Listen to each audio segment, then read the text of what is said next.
The massive doors of the Galactic Council chamber opened with a deep rumble that echoed through the vast space. Ambassador Taeju Kim walked forward, his black diplomatic uniform sharp against the colorful array of alien representatives that filled the circular hall. Behind him, 4 other humans followed in a tight formation. Admiral Sora Park kept her hand near her ceremonial sword, her military training making her scan the room for threats. Trade Minister Woo Jin Lee carried a small data pad, his fingers moving nervously across its surface. Cultural attaché Heian Choi observed the aliens with keen interest, noting every gesture and sound they made. The chamber was huge, built to hold representatives from over 200 different worlds. Floating platforms held the aquatic cetarians in their water tanks. Crystal formations housed the silicon-based lithoids. Traditional seats accommodated the more humanoid species. The air itself buzzed with translation devices working overtime to convert thousands of different languages into something everyone could understand. At the center of the chamber sat Council Prime Velter, an andromedan whose blue skin seemed to glow under the artificial lights. His 6 arms moved constantly as he communicated through both speech and gesture. Around him, the most powerful species in the galaxy waited.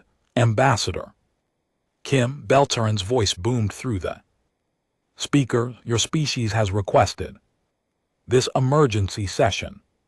The entire galaxy waits to understand why humans have abandoned every agreement they have made with us. TJO stopped at the designated speaking platform. The silence in the chamber was complete, except for the gentle humming of life support systems. He looked up at the hundreds of alien faces staring down at him. We have not abandoned anything, TJO said clearly. We simply never agreed to what you think we agreed to. A wave of confused sounds rippled through the chamber. The insectoid representative from Kepler 442b clicked his mandibles rapidly. Explain this riddle, human. Your species signed the Proxima mining accords 3 years ago. Yesterday, your mining ship stopped all operations and left our space. Admiral Sora Park stepped forward slightly. Those ships belonged to private companies. When they learned the real terms of the mining agreement, they chose to leave. Chose. The word came from a crystalline collective speaker whose body flashed different colors as it spoke. Your ambassador signed binding documents. Your species is bound by law. Which law? Asked Woo Jin Lee, his voice calm but firm. Human law. We never voted on these agreements. Galactic law. We never understood what we were really signing. Council Primar raised all 6 arms for silence. The translation protocols were perfect. Every document was converted into your human languages. Hijin Choi spoke for the first time. Translation is not understanding. You translated your words into our languages, but you never translated your concepts into our culture. The chamber erupted in noise. Representatives turned to each other, speaking in rapid bursts of their native tongues. Some aliens seemed angry, others confused. A few appeared frightened. Order, Belter commanded. Explain what you mean, human. TJO looked around the chamber slowly. When I signed those documents 3 years ago, I was one human speaking for myself. I had no right to speak for 8 billion others. But you are their ambassador, protested the Satarian representative, her voice bubbling through her water tank. Your government sent you to represent them. My government was elected by less than half of our population, TJO replied. Even if every human had voted for them, they still couldn't force individual humans to honor agreements they never made. Admiral Sora Park added, in human culture, we believe each person must choose for themselves. No one can force another human to work, trade, or fight against their will. The silence that followed was different from before. This was not confusion but shock. The aliens were beginning to understand that something fundamental had been wrong. From the start, Impossible whispered, the Zephyrian trade minister, how can a species function without central authority? How do you coordinate anything? We cooperate when we choose to, Wu Jinli answered, but cooperation cannot be forced, it must be earned. Velterin leaned forward, his blue skin darkening. Are you saying that every agreement between humanity and the galaxy is void? We are saying they were never valid to begin with, TJO said firmly. You cannot make agreements with people who do not understand what they are agreeing to. You cannot bind people who never consented to be bound. The representative from the banking consortium, a floating crystal entity, began pulsing with red light. The economic implications if human commitments are unreliable, they are not unreliable. Hygiene interrupted. They simply do not exist. You have been operating under false assumptions about how humans make decisions, but your military helped us defend the outer rim, protested the Andromedan defense coordinator. Your soldiers fought and died for galactic peace, Admiral Sora Park's expression hardened. Our soldiers volunteered. Every single one chose to fight, but they can also choose to stop fighting if they believe the cause is unjust. And they do believe that now. Felter asked quietly. Many are beginning to question agreements they never made. Sora Park replied, when people learn they were committed to things without their knowledge or consent, they tend to feel betrayed. The chamber fell silent.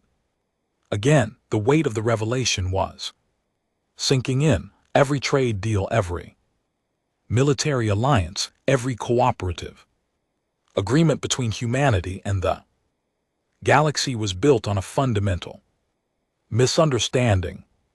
What do you want from us? Velarun finally asked. TJO straightened his shoulders. We want to start over. We want real agreements made with real understanding between species who respect each other as equals. And if we refuse, Admiral Sora Park spoke quietly, but her words carried clearly through the chamber, then humans will make their own choices about their future. Some may choose to honor old agreements, others will not. The choice belongs to each individual human. The implications hit the assembled aliens like a shock wave.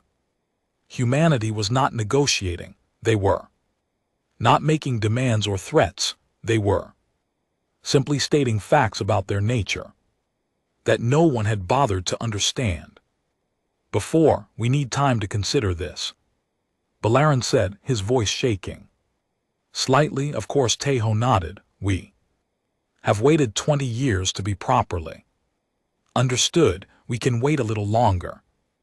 As the human delegation turned to leave, every alien in the chamber knew that everything had changed. The galaxy they thought they knew had just revealed itself to be built on foundations of sand.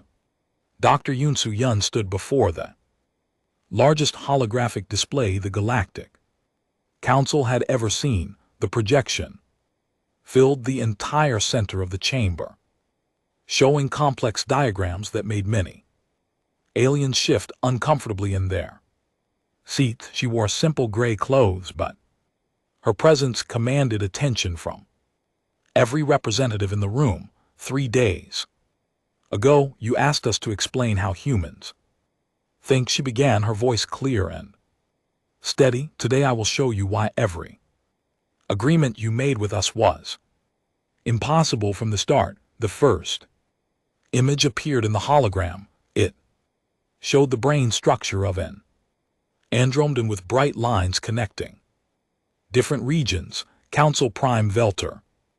Your species evolved from hive insects. Your individual consciousness is connected to every other Andromedan through quantum entanglement in your neural tissue. Belter nodded slowly.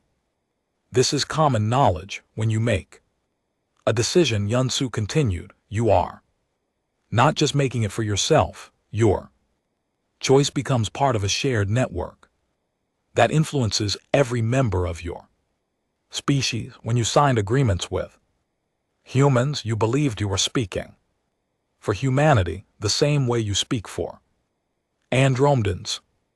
The image changed to show the crystalline collective structure. Your species shared a single consciousness, distributed across multiple bodies. When one crystal speaks, all crystals agree, because there is only one mind.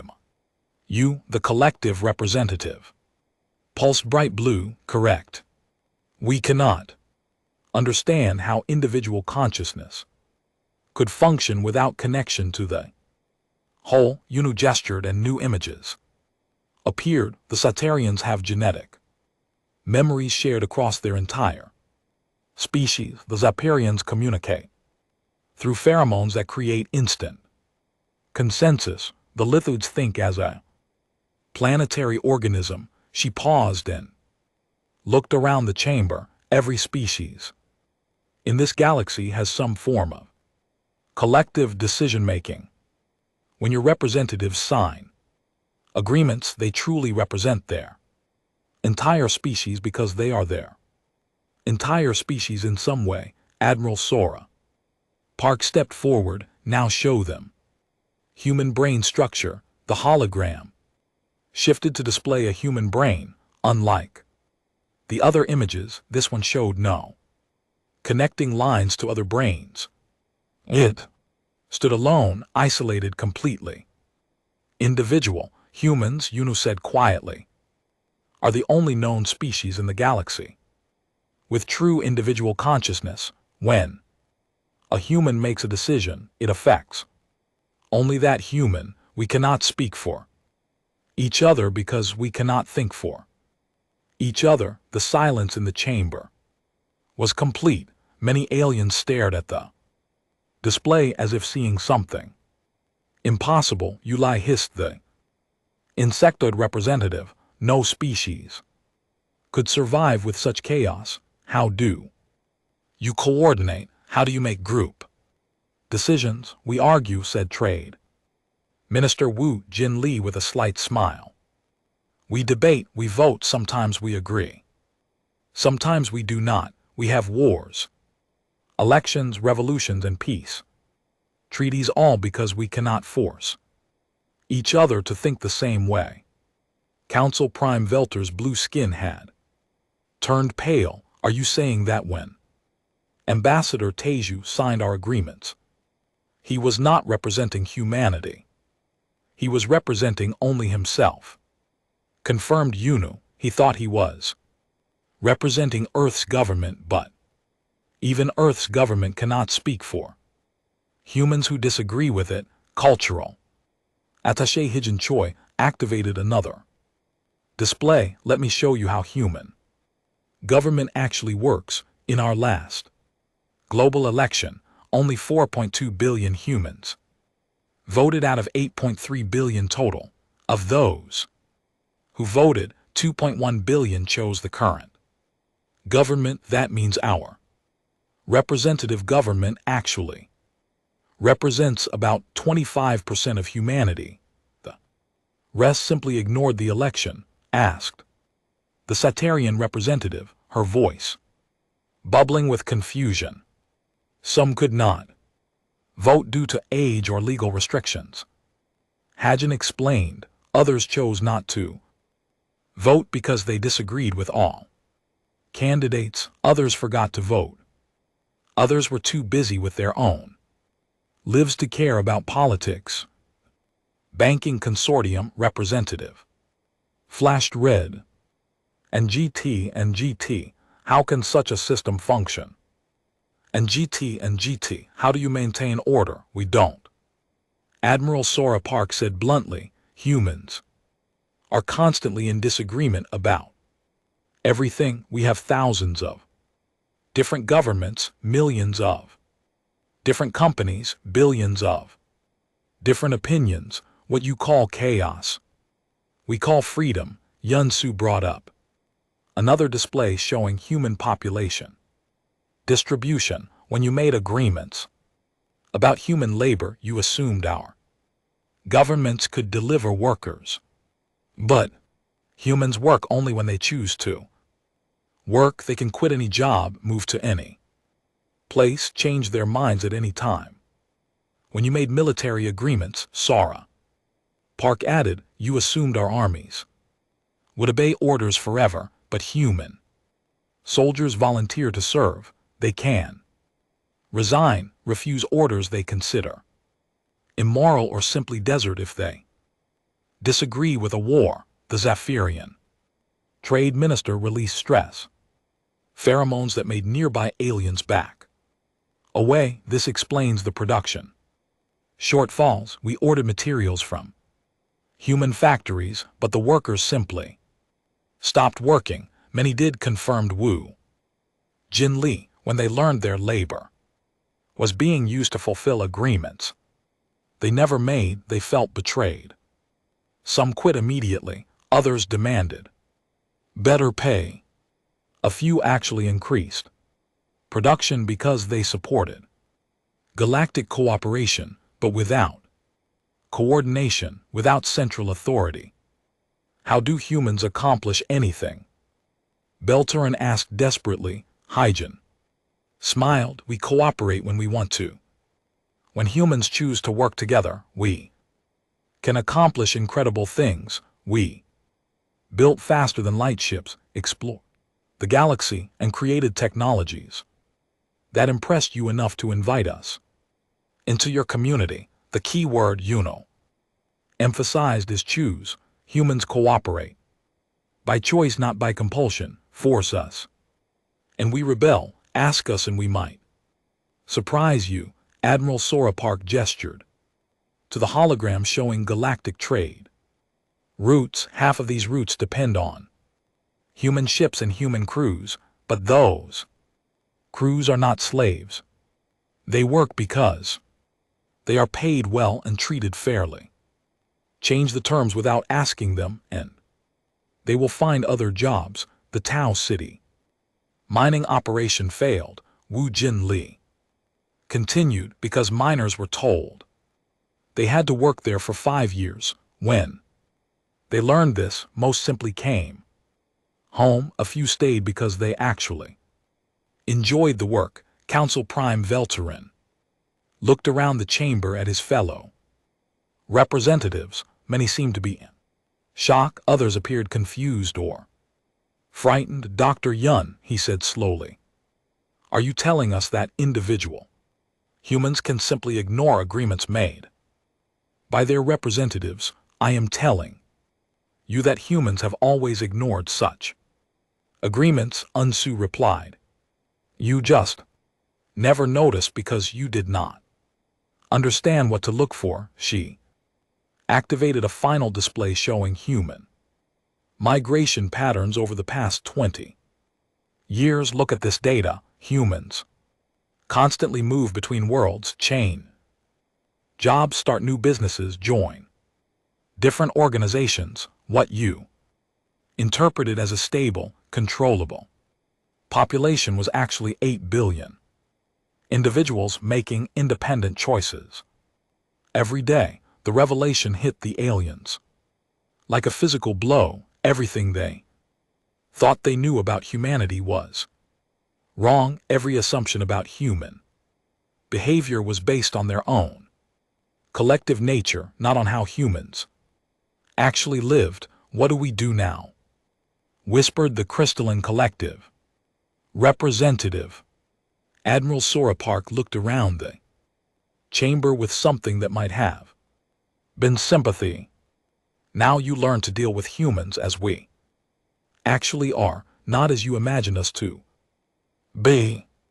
Minister Jin Wang opened his briefcase and pulled out a thick stack of documents. The sound of paper rustling echoed through the silent galactic council chamber. Every alien representative watched him with growing dread as he placed the papers on the speaking platform. These, he said calmly, are legal analyses of every major agreement between humanity and the galactic community. My team has spent the last 6 months reviewing them under human legal principles. Council Prime.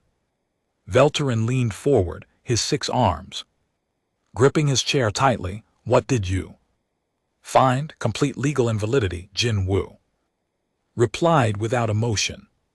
Not a single agreement meets the basic requirements for binding human consent. He picked up the first document, the Proxima Mining Accords. This agreement committed 50,000 human workers to 5-year contracts on Proxima 7. However, only 847 humans actually signed individual contracts. The rest were assigned by Earth's colonial administration without their knowledge. The insectoid representative clicked his mandibles rapidly. But your government has the authority to assign workers. No, Jinwu said firmly. Human governments cannot force citizens to work specific jobs. That is called slavery, and it is forbidden under our most basic laws. Admiral Sorapark stepped forward. When humans learned they had been assigned to work on Proxima 7 without their consent, 97% refused to go. The few who went were volunteers who actually wanted the work.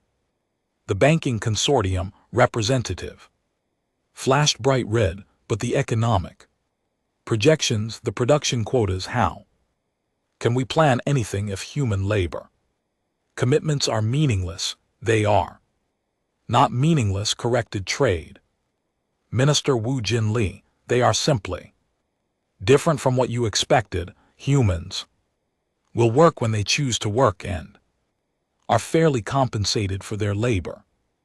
Jin Wu picked up another document, the Outer Rim Defense Treaty. This committed human military forces to defend 23-star systems. However, our analysis shows that human soldiers were never informed they would be fighting in foreign wars.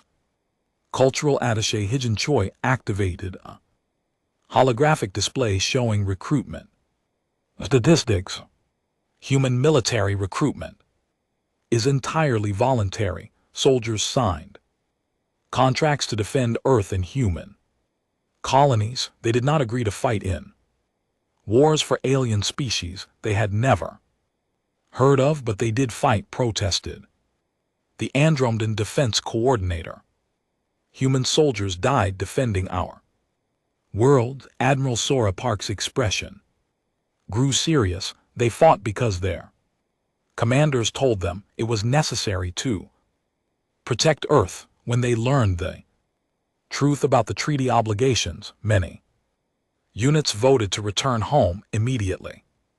The Cetarian representative's water tank bubbled with distress. Voted military units cannot vote on their orders. Human military units can, Sora Park replied. Our soldiers are citizens first. Soldiers second. They have the right to refuse orders they consider illegal or immoral. Jin Wu continued through his documents. The technology sharing initiative. This agreement gave galactic species access to human research and development. However, 73% of human Scientists never agreed to share their work. Dr. Yunsu Yun stepped forward.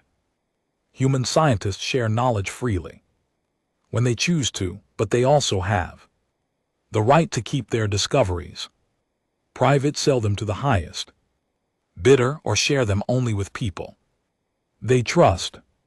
The Tao City Agricultural Program. Jin Wu read from another paper. This committed human farmers to produce food for 12 alien colonies. The farmers were never consulted and never agreed to these production quotas. The Zephyrian trade minister released stress pheromones. But food production is essential. How can farmers simply refuse to grow food? They can grow whatever they want, explained Wu Jinli. Human farmers are private business owners. They decide what to plant, where to sell it, and how much to charge. No government can force them to grow specific crops for specific customers. Hijin brought up another display showing current food production levels. Interestingly, when human farmers learned about the alien colonies' food needs, many chose to increase production, but they demanded fair prices and direct trade relationships instead of government-mandated quotas. Jin Wu picked up a particularly thick document, the Colonial Expansion Accords. This agreement established human settlements on 47 worlds as part of a galactic terraforming project. However, the settlers were never told they were part of an alien economic development plan. They thought they were pioneers seeking new lives. Admiral Sora Park added, when they learned their colonies were meant to serve alien economic interests, most declared independence from both Earth and the galactic community. The silence in the chamber was broken only by the sound of translation devices struggling to process the growing chaos of alien languages. As representatives spoke frantically to each other, Council Prime Velterin raised all 6 arms for silence. Minister Kang, are you saying that every single agreement between our species is legally void under human law? Yes, Jin Wu replied, but that does not mean all cooperation must end. It means we need new agreements based on actual consent from the humans involved. Crystalline collective representative pulsed rapidly through different colors.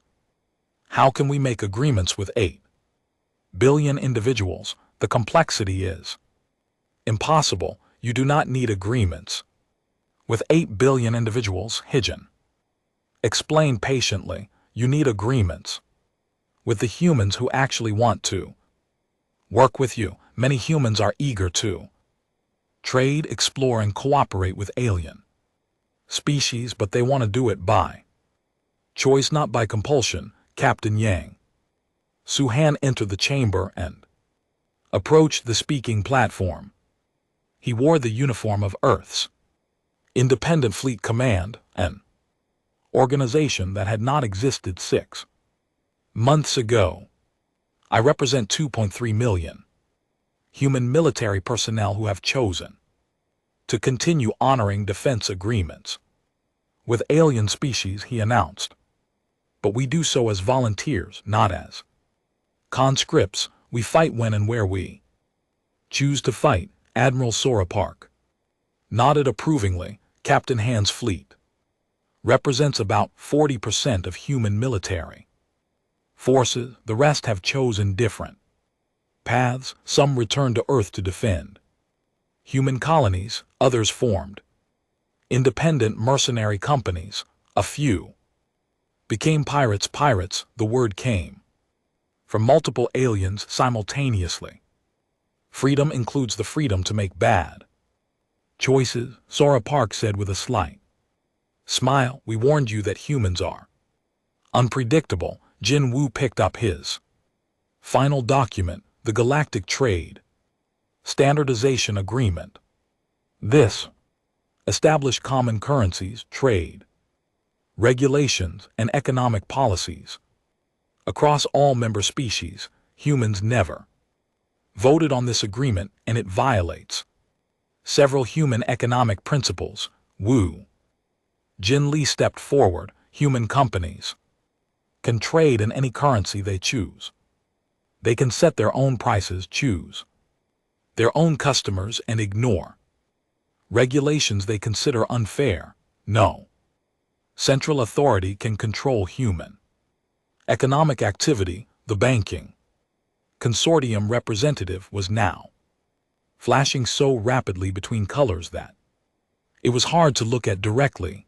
The entire galactic economy depends on predictable trade relationships. If humans can simply ignore economic agreements, then you will need to make those agreements attractive enough that humans want to honor them. Wu Jinli finished.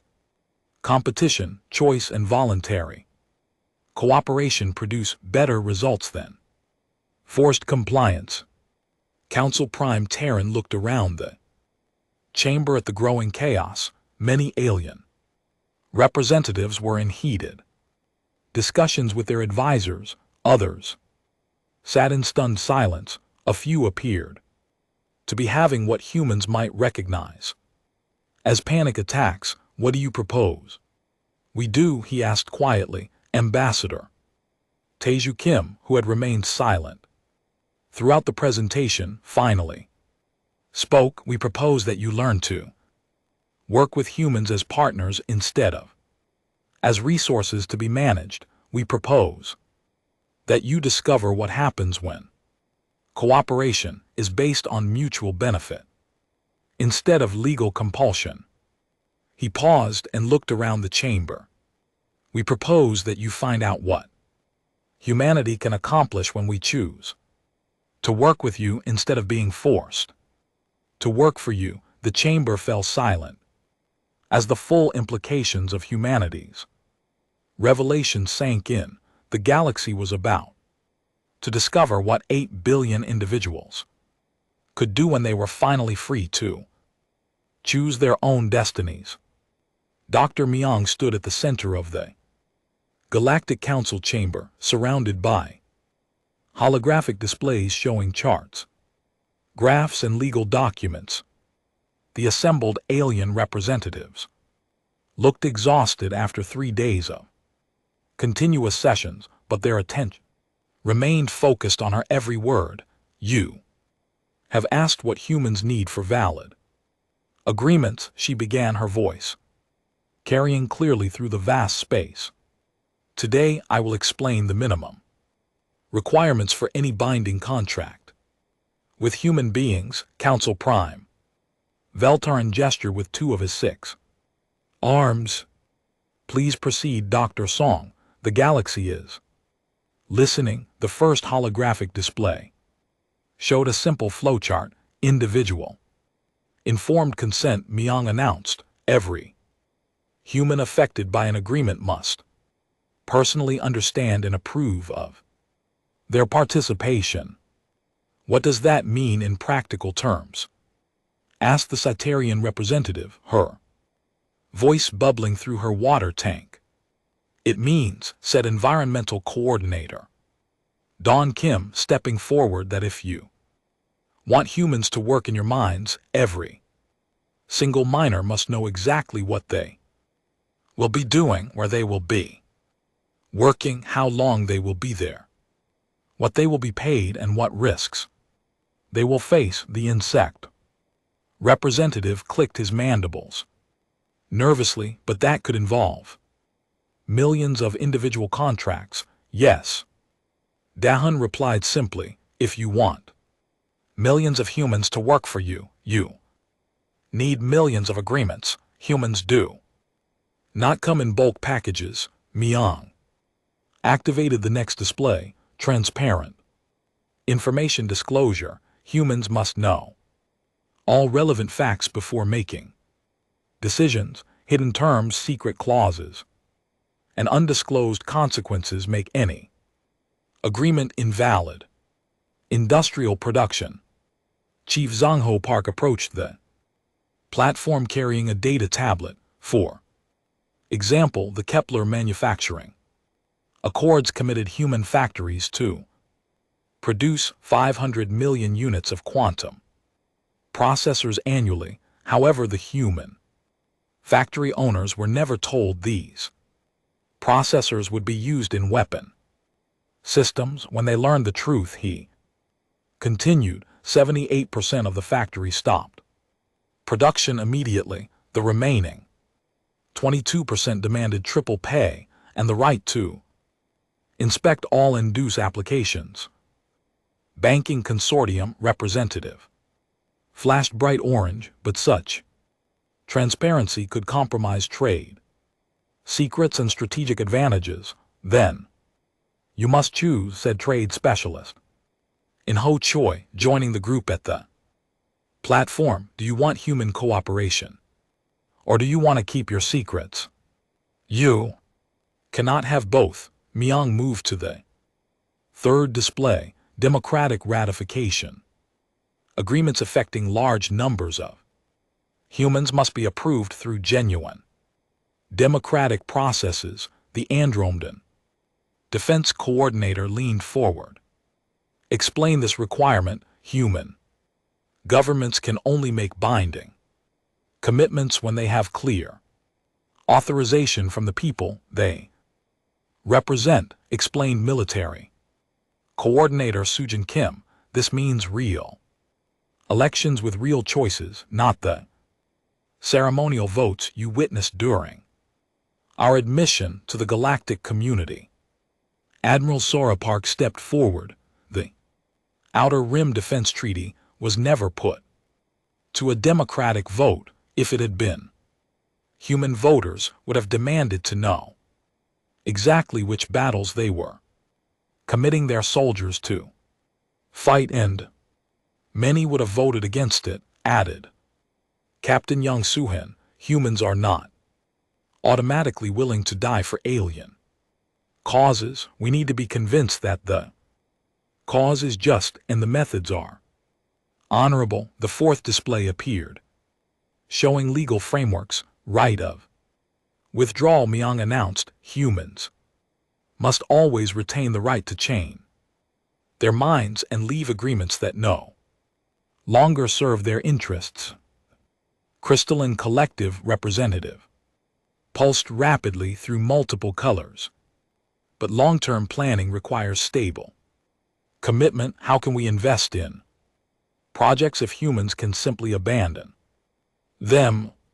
You plan for the possibility that some humans will leave, said Dr. Kyo Yuan Men Lee, representing Earth Science collectives, and you make your projects attractive enough that humans want to stay. He activated a personal holographic display. The Andromeda research station lost 60% of its human staff when they learned about the withdrawal prohibition clause, but the remaining 40% have produced breakthrough discoveries because they are there by choice, not by compulsion. Myung moved to the final main display. Compensation for past violations. Any new agreements must address the harm caused by previous invalid contracts. The chamber erupted in noise as alien representatives spoke frantically to each other. The economic implications were staggering. What kind of compensation? Belter asked. When order was restored, Minister Jin Woo Kang stepped forward with a thick document. We have calculated the economic value of forced human labor, conscripted military service, and involuntary resource extraction over the past 20 years. The number that appeared in the hologram made several aliens gasp audibly. Impossible, shrieked the Zephyrian trade minister. The galactic economy cannot absorb such costs. Then you will need to find creative solutions, said Ambassador Taeju Kim calmly. Perhaps long-term payment plans, perhaps trade credits, perhaps valuable technology transfers, or added Wu Jinli with a slight smile. You could offer humans something we actually want in exchange for forgiveness of past debts. Environmental Coordinator Dawn Kim activated another display. For example, many humans would gladly forgive economic damages in exchange for access to advanced terraforming technology. We have many worlds that could benefit from your environmental engineering expertise. Industrial Production Chief Sun Ho Park nodded.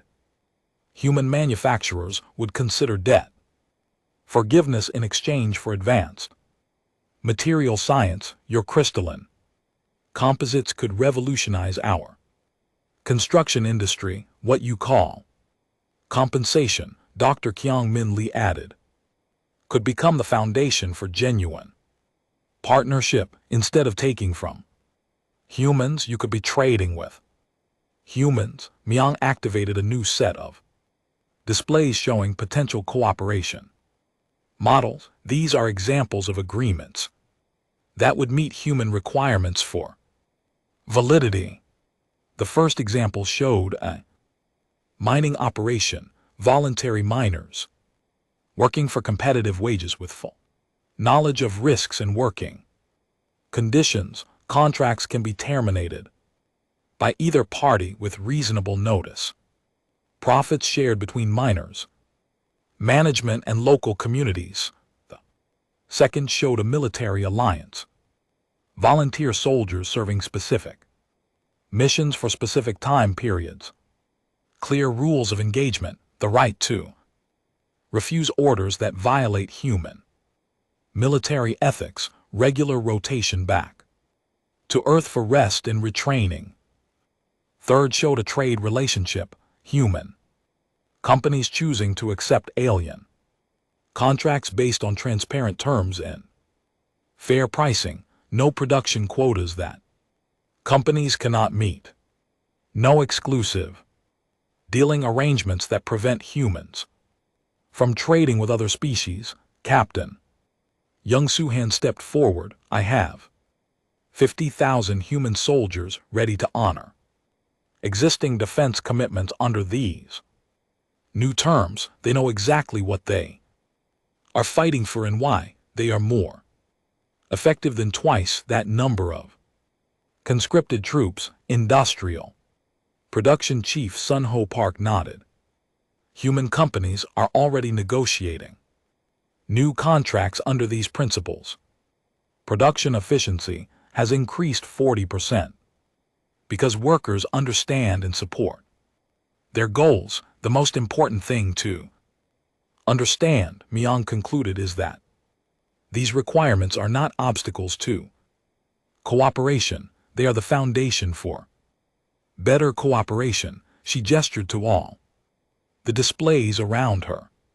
When humans choose to work with you, when they understand what they are doing, when they are fairly treated and justly compensated, they will accomplish things that forced labor never could. Council Prime Velterin looked around the chamber at his fellow representatives. Many appeared overwhelmed by the complexity of what humans were proposing. Others seemed intrigued by the possibilities. Dr. Song, he said slowly, you are asking us to completely restructure how the galaxy conducts business. We are asking you to treat humans as equals instead of as resources. Myung replied, the choice of whether to restructure galactic business practices is yours to make. Ambassador Taeju Kim stepped forward for the final word. We have shown you what humans require for genuine cooperation. We have explained why previous agreements were invalid. We have offered solutions that benefit everyone. He paused and looked around the chamber. Now you must decide whether you want to work with humanity or whether you prefer to work without us. Either choice is acceptable to us as Long as it is honestly made, the chamber fell silent as the weight of humanity's ultimatum settled over the assembled aliens. The galaxy was being forced to choose between its old ways and an uncertain but potentially revolutionary future. Ambassador Taeju Kim stood before the Galactic Council one final time, but this time he was not alone.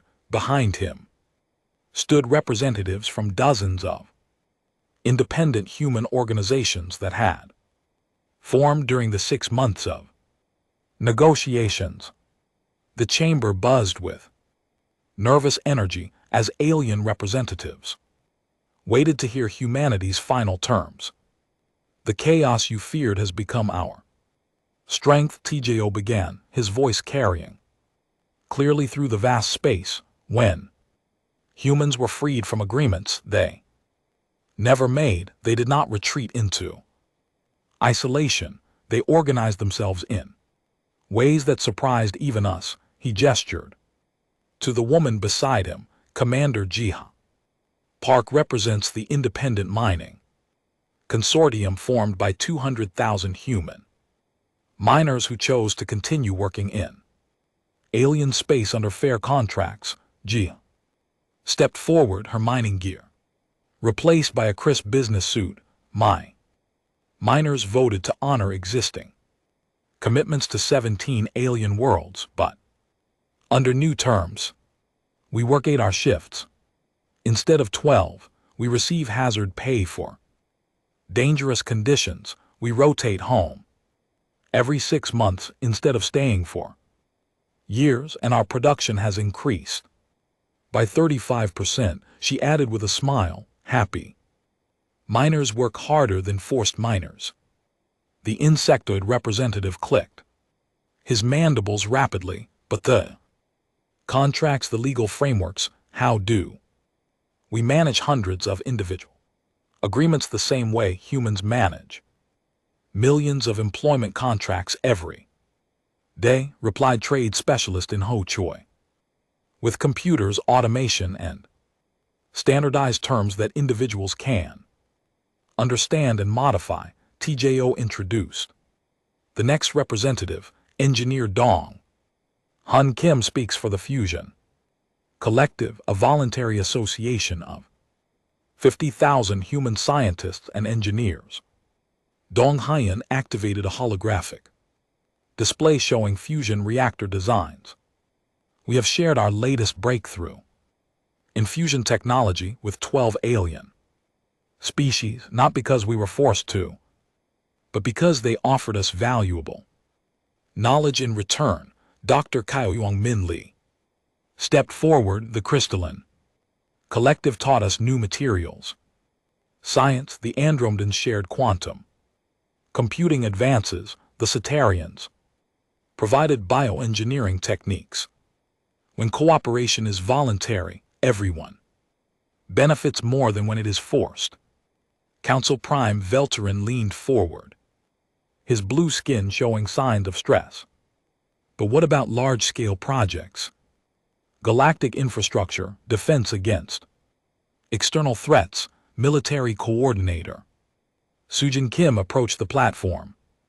Captain Young Suhan now commands a fleet of 300,000 human volunteers from 47 different Earth nations and 23 independent colonies. They serve not because governments order them to, but because they believe in defending peaceful species against aggression. Captain Han stepped forward, his uniform bearing new insignia that represented multiple human factions. Last month, my fleet successfully defended the Proxima system against void hunters. Our success rate has improved 60% because every soldier knows exactly why they are fighting. Voluntary soldiers fight better than conscripted ones, Admiral Sora Park added. They think for themselves, adapt to changing conditions, and protect each other because they choose to be there. The banking consortium representative flashed nervous yellow patterns. What About economic stability, how can we plan investments if human participation is unpredictable? Economic coordinator Haywen Young, representing the New Human Trade Federation, stepped forward with a data tablet. Human economic participation is not unpredictable. It is responsive to market conditions. She activated a display showing trade flowcharts. When you offer fair prices and honest terms, humans compete to work with you. When you try to exploit us, we find better opportunities elsewhere.